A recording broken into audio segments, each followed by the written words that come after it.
During this presentation, I will be discussing my community analysis of Clearwater, Florida. I will go over the historical overview of the city, a full analysis which will include structure, population, health-related resources, environment, and government and public policy.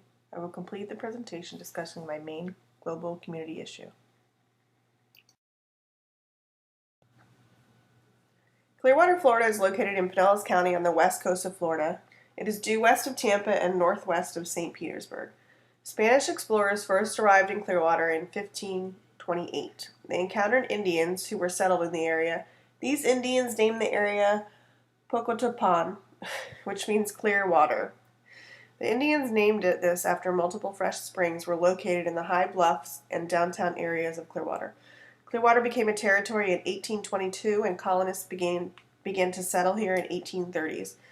The first settler was a French doctor, Cote Odette Philippe, who was chief surgeon in General Bonaparte's navy. He established the St. Helena plantation and was the first to adapt grapefruit to the culture. This area is known today as Safety Harbor.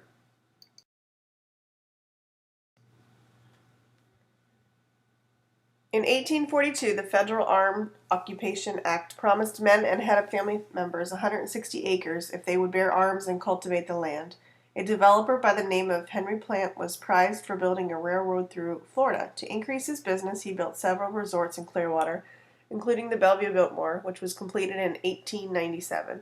During that time, the area became a popular resort destination. The city was incorporated in 1915, and in 1916, the first bridge was built to Clearwater Beach. In 1947, the Phillies Major League Baseball team began spring training here and have done so ever since.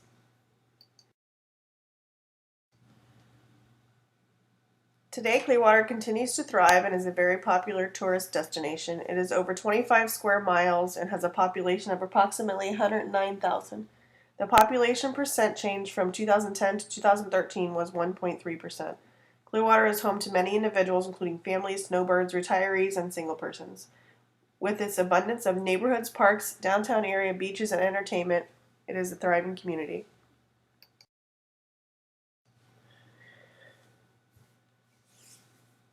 Structure of the community. The community is comprised of various structures including single-family homes, duplexes, condos, townhomes, mobile homes, and apartment buildings. The housing structures are similar in the surrounding communities, and it appears to meet the needs of the community. There are various pre-elementary, middle, and high schools in the community as well. There are also private educational institutions.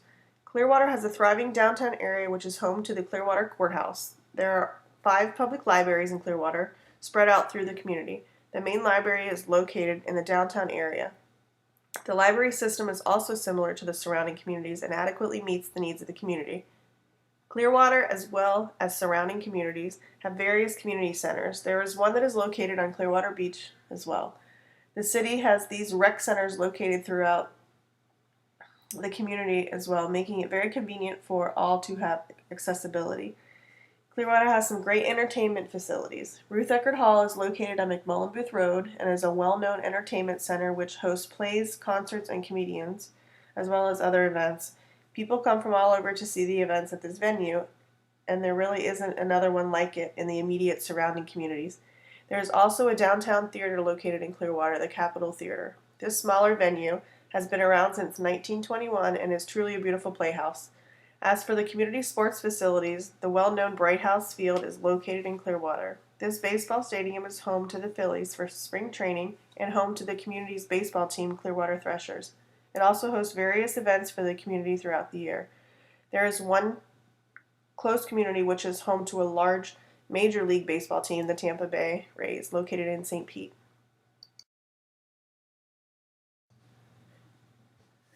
Clearwater has a median household of 42,427, which has actually grown by 16.26% since 2000. Their percentage of population with a bachelor's degree is 18.56%, which is slightly higher than the U.S. When looking at the race of Clearwater, it is predominantly Caucasian at 80%. One interesting fact is the age of the population. The majority of the residents are older adults between the ages of 45 and 64. This is something of importance for the community nurse, as interventions and programs can be tailored to this age group. The population seems to be lacking on making physical activities part of their lifestyle. I noticed many obese individuals while completing my windshield survey. I also noticed many people smoking and enjoying the sun without any protection. Cancer is the leading cause of death in the Clearwater area, with heart disease coming in at second. The thing that struck me as different with this community as opposed to the surrounding ones is the sun exposure. Clearwater has one of the best beaches and its residents frequent it, but not all protect themselves from the harmful rays. This would be a definite focus of mine as the community healthcare nurse. For the community of Clearwater, whose population mainly consists of older adults, the healthcare services provided seem pretty adequate. There are numerous urgent care clinics, nursing homes, and more than 2 hospitals in proximity. They do lack a dedicated children's hospital, but there is one located in St. Petersburg, a neighboring community. Affordability also seems to be an issue with healthcare, especially in the States. There are various programs available for the uninsured and sliding scale programs based on income. There is a community health center located in downtown Clearwater which supplies the community with affordable, quality health care with services that consist of dental, pediatrics, women's care, and routine checkups. Overall, the resources are there, but many may have trouble finding all of them. That's where the community nurse comes in. The 3 specific community objectives I chose based on Healthy People 2020 were reducing the amount of smokers in the community, increasing the physical activities of individuals in the community, and lastly, to help educate the community on the importance of reducing their sun exposure. Tobacco use kills more than 430,000 people each year and is one of the largest causes of preventable mortality in the U.S. I noticed many individuals in my community engaged in smoking, so I think this should be one of my main objectives for the community. Another is to increase the community physical activity and incorporate it into their lifestyle. There were many obese individuals as well as children noting during my windshield survey, and this obviously needs to be addressed.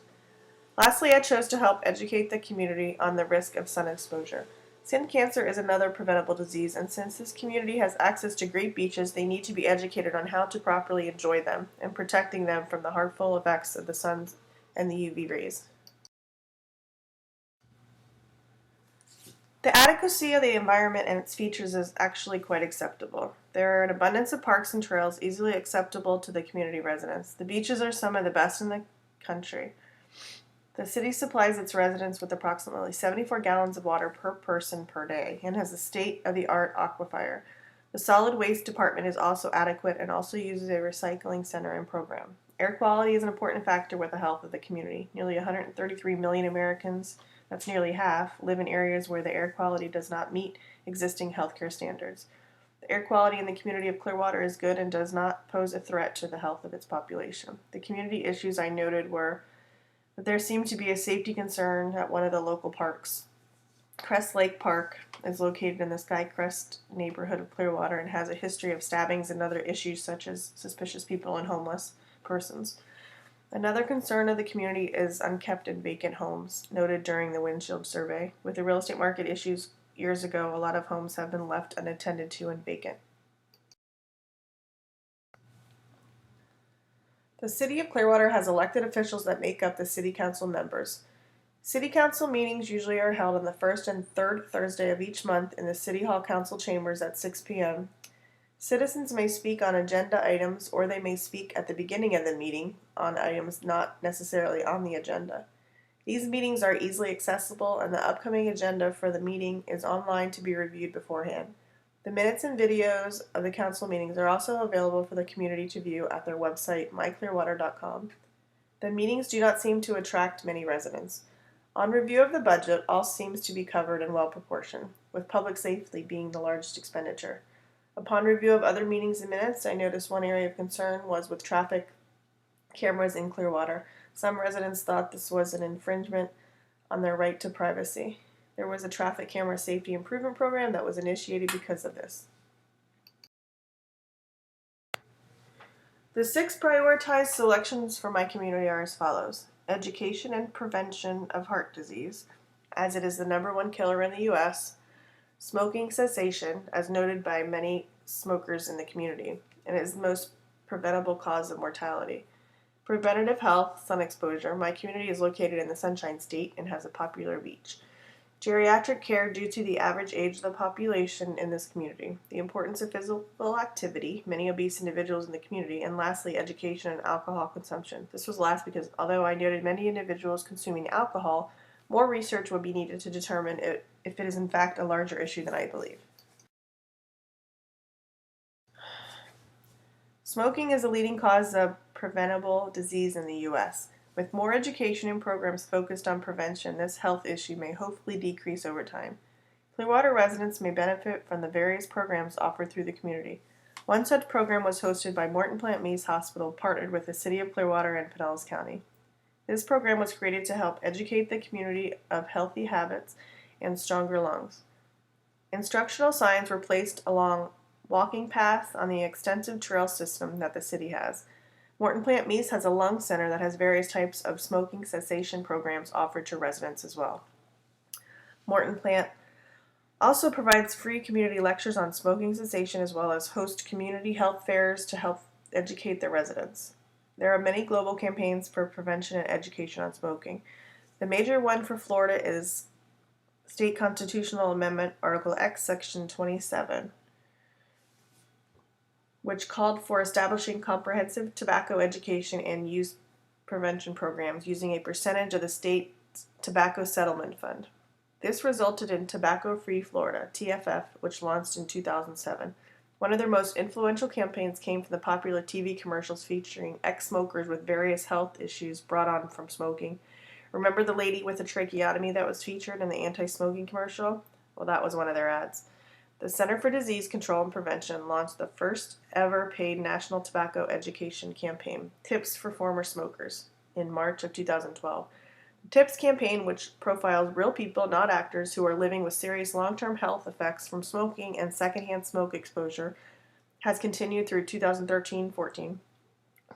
This was another strong campaign against smoking. The community health nurse could intervene by setting up various health educational classes by making the information available to residents of the community, whether by flyers or simply word of mouth. Community presentations also could be offered to the residents, where all of those resources of information would be available for residents.